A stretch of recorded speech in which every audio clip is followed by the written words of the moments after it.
I don't know what it's like for you to sort of talk about this film after 47 years. 49. Yes. 48 when it was released and 49 when we shot it. Yeah, it's amazing to see it again. The last time I saw it was on a big screen was when it came out in Paris. Wow. Yeah. Okay. Well, I am going to ask you a little bit about your intentions with the film, but you're completely forgiven if you don't remember everything exactly. But we see up near the front this quotation from Marguerite Duras. Yes. And I believe in making this film, you made it as a response to India's song. Can you talk a little bit about that? Yes, it was when I first got to Paris after Canada. I went to I was in a film program of 1 year exchange, and practically the first week I saw a film, the India song by Marguerite Duras, which really blew my mind. I mean, in Hong Kong already when I was growing up, I loved the French New Wave, and especially Hiroshima Mon Amour, that was written by Marguerite Duras, and I had it pasted over my bedroom wall. And so India song, the way that it was made and the atmosphere and everything, I really loved it. But I thought that right away, I saw it 2 or 3 times in the same week. And right away I thought that I would like to make it from the other side, because her story was about a white bourgeois woman in the colonial setting, and I wanted to make it from the other side, the sort of the Asian side. That's how it came about. Yeah. And so you were in Paris at the time, and I understand it was around this time you met Éric Rohmer and Yes. sort of getting involved in that world. And I'm curious to know whether you had any Chinese inspirations, either cinema or art. Yes, I mean definitely. When I was growing up, I was very much under the influence of my brother, to whom I dedicate the new film Palimpsest. Strangely enough, he was a scientist, but he sort of taught me everything. Like he got me involved or interested in Chinese poetry, in all kinds of aesthetic things, and I supposedly got into science because in the Asian family you're either the engineer, the accountant, or the scientist. So he would have been, I think, he would have been a great artist, musician, or a writer. But so that's where the inspiration came from. I think that one of the things that I have to say is that we all notice, of course, that Lisan's Mandarin is terrible, but but at the time, like there was we didn't have any choice. I mean, at the time that I was going to school in 1977, I think this was there weren't a lot of Asian people in Paris, and certainly not a lot of Asian girls. And one of the only reason I'm in this film is because we couldn't find anybody else. uh, and Sandy Alexandra, who's in this film, who wanted to come here tonight, but she's on her way to Japan. She's half Thai and half Dutch, and no Mandarin whatsoever, and learned everything phonetically. So there was some talk afterwards that people said to me, you should dub the whole thing and stuff. But nowadays, when I say it, this is an expat family from Shanghai, and they moved to the Indochina. And at that time, maybe they didn't speak Mandarin. She's reading from letters in journals. So I guess that excuses that. And do you have good memories of the shoot? Because it's a very small crew. Pretty Yes. much everyone in the end credits is behind and in front of the camera. Yes. We did everything ourselves. I mean, John Cressy, who was my life partner, really, he was my husband. He was my partner in terms of doing all the photography, cinematography in the film. he was the only Western guy we could find to play that role. I remember everything. When I see this now, every single object, I remember where we picked it up. And sort of, we did a lot of flea market, and sometimes all the clothes were from my mother. So my mother had already passed away, and they were all the chams that we made 2 trips back to Montreal from Paris to pick up certain things, and I was just saying that in Palimpsest, where my new film, where I use a lot of my father's archives footage that he shot in the 50s and the early 60s, probably if we look carefully enough, we would see my mother wearing some of these dresses that I wore in Ombres de soie. Do you still have the dresses? Yes, in the basement somewhere. Yes. Questions from you, please raise your voice. Do we have a mic? We do. So please raise your hand and then your voice. Or comments? Yes, at the back, the mic will come.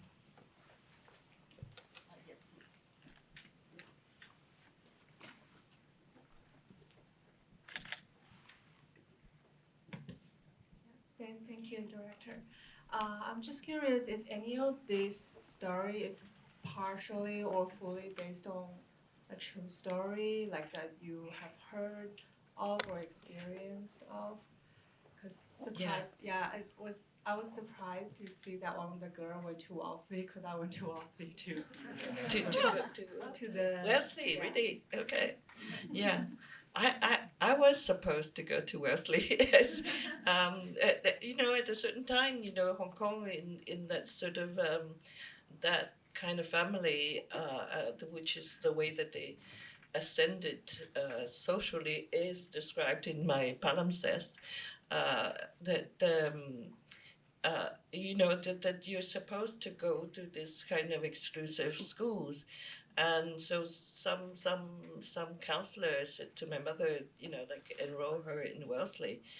And I found out that it was a girls' school at that time. And I said, no way.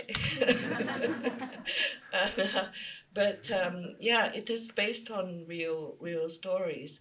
It's not based on one story. The core story of the 2 women is based on, a real story. But there are little bits that came from different stories, like the lover who waits 10 years for this one girl. That's sort of something out of my mother's stories. That something happened to her like that. And then the woman, the girl who committed suicide at the end, that comes from another story. Another friend of ours, her sister killed herself. And so it came from that, but the emotional core of the 2 women, it was it's a friendship that I lived when I was an adolescent. And suddenly now, when I look at the film, I know that recently, when I showed the film to certain younger people, it's been they sort of interpret it, or they see it as a sort of a great queer love story. And maybe it's that, maybe it's not, but I think it's definitely a love story, but in the sense of love that is in a different, in an ambiguous sense. That may not be what we think of today, but it's definitely love. But it's sort of friendship, love, that kind of thing. Yeah.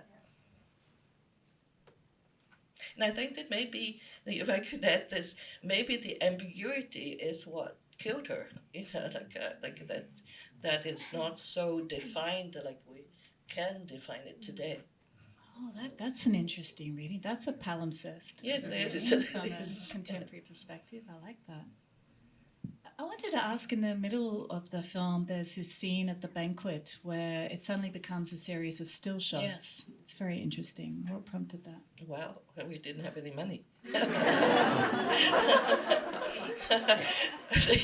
I mean, basically the film was not made with a grant. It was made with like credit cards and stuff like that, and so like a lot of the time we had to figure out how to express certain things, and certainly the Marguerite Duras way of working with voiceovers and so on, that suited me perfectly because then you didn't have to do sync sound and all this side stuff. And a lot of so Banquet was like a real casse-tête. It's like I didn't know how to do it. And so stills was the only thing, and we only could shoot a little bit in black and white in the setting of what we found. And I think that I was looking at that, and I think that I set up, like I paid for like 2 or 3 tables in Montreal with my brother's friends and so on, and I recorded a lot of sound. A lot of that is done with sound, and that's something that I do today, and something that I teach a lot. I sort of tell students to put together a sound story first whenever they put something together, especially when they feel stuck. Then just put together a sound story, and the rest will follow. Wow, isn't that the magic of cinema though? Because Yes. it's actually so perfect the way you've done it, because it has this very strange, dreamy sort of psychological effect. And I think it's sometimes how memory works of very overwhelming events is you just remember them or consider them as a series of like just images rather than a flow of behaviors. So I think that they're also looking at it again. I mean, there's some things, of course, when anyone looks at their own work, there's sometimes some places I just kind of think, how did I think of that? Like how did that come about, kind of thing. Like that banquet at the end when the Lisanne goes to toast and then trips, and look at the camera, kind of thing. I don't know how that happened, but anyway. that's great. And we didn't even mention La Jetée, guys. Yeah, right. Yes, that's true. Yes, there's a question over here. At what point and why did you decide to really not include any speaking voices at all? Why did I'll just repeat the question. So why not include like direct sound, speaking voices? It's all voices.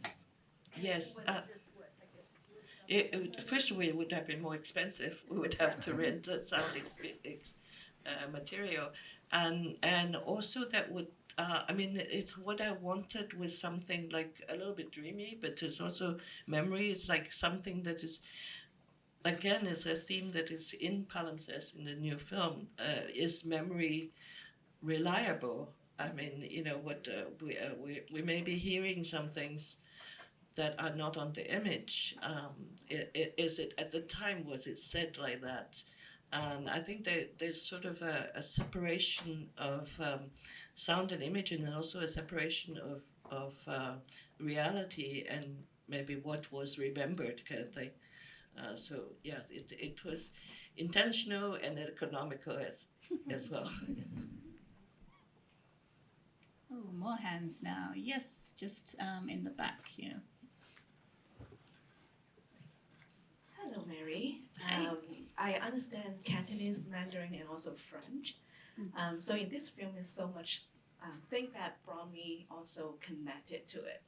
I want to ask a question. In the beginning, you use some Cantonese to as a screen, as a street person yelling and calling out things. Why that concept come into a Mandarin film, but that is only solely in the first beginning part. Yeah, well, first of all, I think geographically it makes sense because that is actually, the families were supposed to be from Shanghai, but they were supposed to have moved to Indochina. So in Indochina at that time, I mean, like Vietnam, Cambodia, Laos, and all those countries, there are Chinese communities, and most of those Chinese communities are Cantonese, like they do. And of course, another reason is also economical, because I was the only guy we could find. He's a friend of mine, and I like this kind of calling out of the foods that it's very much connected with my childhood. So I would sort of kind of imagine that anywhere there would be that kind of street vendor of every possible language, I think. Some questions around here? This one here.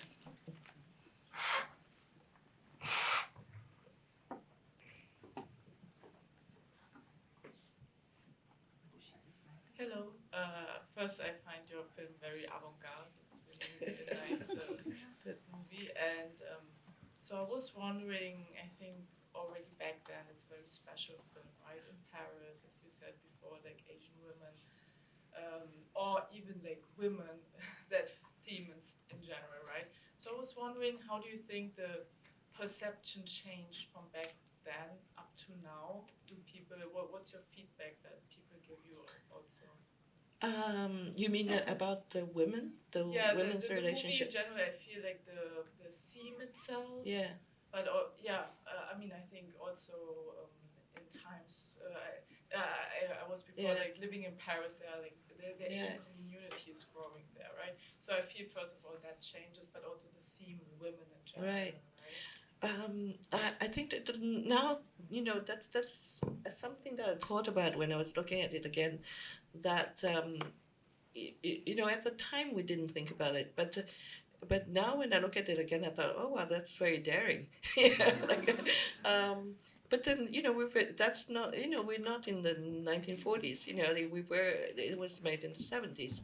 So in the 70s in Paris, it was very much. I mean, there were a lot of communities of gay and queer communities. I mean, like. It was not so strange. I mean, we're in our entourage of friends, all people.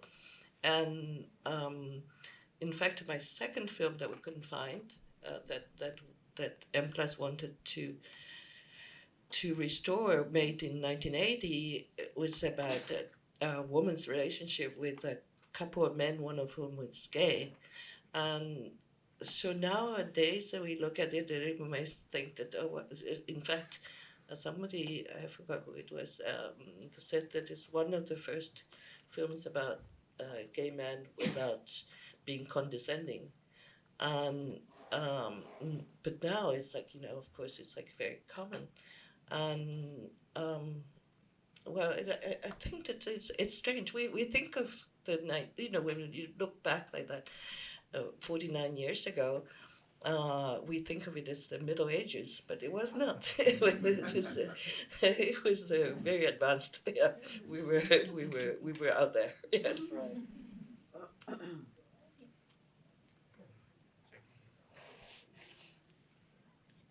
Thank you very much, Mary. Thank you.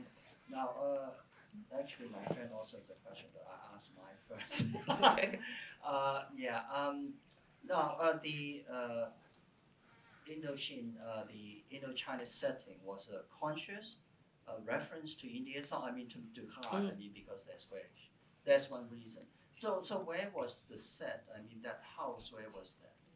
It's the Southeast Asian students' residence in the Cité Universitaire in Paris. So there's this whole complex of student houses. Everything was shot there. The salon where they dance is the Canadian house.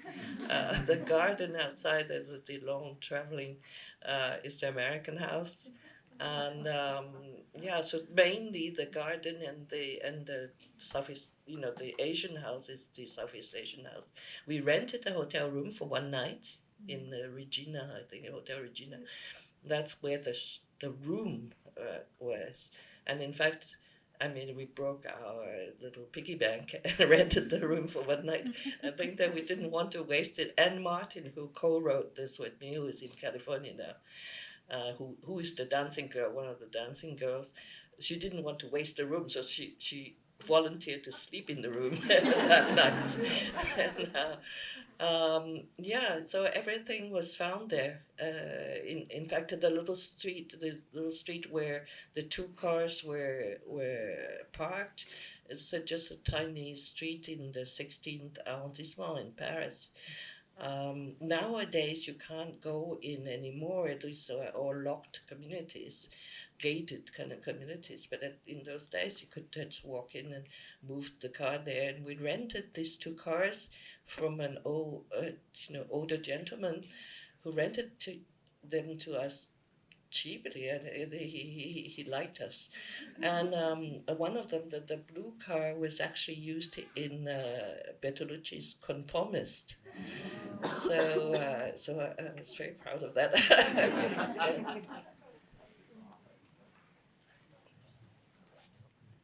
Thank you, Mary. This is a fascinating film, and I have a very strange feeling, like things that are visually, the materials, the fabrics look very familiar in a way, beautiful. But then this film, in general, looks like a French film to me. I don't want to diminish the Asian part, but in terms of the style and aesthetics, it just reminds me of lots of what I see in New Waves, right? The freeze frame, and I want to also ask you about this very small action. The actresses are moving slightly, sometimes in stills, of course, but sometimes they're not in stills, but you still feel like they're almost like stills. The action is micro. That's what I meant. Right, I understand. Yeah. Which particular scenes? For example, the Li Zan is looking at a mirror, and she is supporting herself on the counter, but she is actually not in the still. It's not a still shot. It's a live shot, but the action is so minuscule. Minuscule, exactly. So I wonder if you choose this kind of way to present her or other actors because of the time, the sense of time and duration. Yes, memory. yes. I mean, the idea was to test the audience endurance, and also that is to build a certain tension as well, and definitely, I mean, well, first of all, I would address the thing about the French feel, which is true, because I mean that the film was made in France. It was very much influenced by French cinema and Marguerite Duras, and so it definitely was not an Asian film. I mean I would say that it is a French film, and that the scenes, all the still shots with Lisanne, I wanted to keep it like very long. I already cut some things, but just it's like sort of pushing our own psychology or our own psyche to when do we break kind of thing, and when does she break? And I would say one thing is that, again, we didn't have any money, so we practically I used everything that we shot, and the makeup scene was a stolen scene. She was really making up for Sandy was making up for and I was so fascinated with her makeup process that I said to Johnny to film it when she's doing that, and that became sort of another interpretation, because it's like this woman was so absorbed in her image and what she has become, kind of thing. So I thought that was the meaning that I could give it, and that by the time that Marlène was going through all this torment and eventually kill herself, she was just doing like completely absorbed in herself, her new life, and so on. Yeah. Well, thank you for your questions, and please thank Mary Stephen. Thank you. you so much.